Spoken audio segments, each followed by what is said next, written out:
സൂറത്തുൽ ഫുർഖാനിൻ്റെ അവസാന ഭാഗങ്ങളിൽ ഒരു വിശ്വാസിക്കുണ്ടാവേണ്ട 12 ഗുണങ്ങളെ സൂചിപ്പിച്ചെടുത്ത് ആദ്യമായി എണ്ണി പറഞ്ഞത് വിനയത്തെ സംബന്ധിച്ചാണ്. ഇബാദുർ റഹ്മാനില്ലദീന യംശൂന അലൽ അർളി ഹൗന. വിനയം ഒരു മനുഷ്യൻ്റെ വലിയൊരു സ്വഭാവ വിശേഷണമായി ഖുർആൻ സൂചിപ്പിക്കുന്നുണ്ട്. മുത്തുനബി സല്ലല്ലാഹു അലൈഹി വസല്ലമ തങ്ങളുടെ ജീവിതം ഒന്ന് അന്വേഷിച്ചു നോക്കൂ.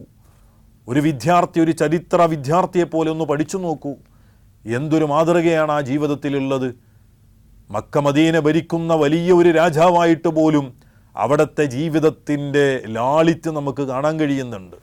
പല സന്ദർഭങ്ങളിലായി സയ്യിദുന ഉമറുൽ ഫാറൂഖ് റളിയല്ലാഹു അൻഹു പൊട്ടിക്കരഞ്ഞത് ആ ജീവിതത്തിൻ്റെ ലാളിത്യം കണ്ടിട്ടായിരുന്നു. അധികാരത്തിൻ്റെ വലിയ സ്ഥാനത്ത് വിരാജിക്കുന്ന നേരത്തു പോലും മുത്തുനബി സല്ലല്ലാഹു അലൈഹി വസല്ലമ തങ്ങൾ സാധാരണക്കാരായ ജനങ്ങളോട്, അതുപോലെ തൻ്റെ ജീവിതത്തിലെ വ്യവഹാരങ്ങൾ എല്ലാം ലളിതമായി ഒരു ജീവിതം നമുക്ക് കാണാൻ കഴിയുന്നുണ്ട്.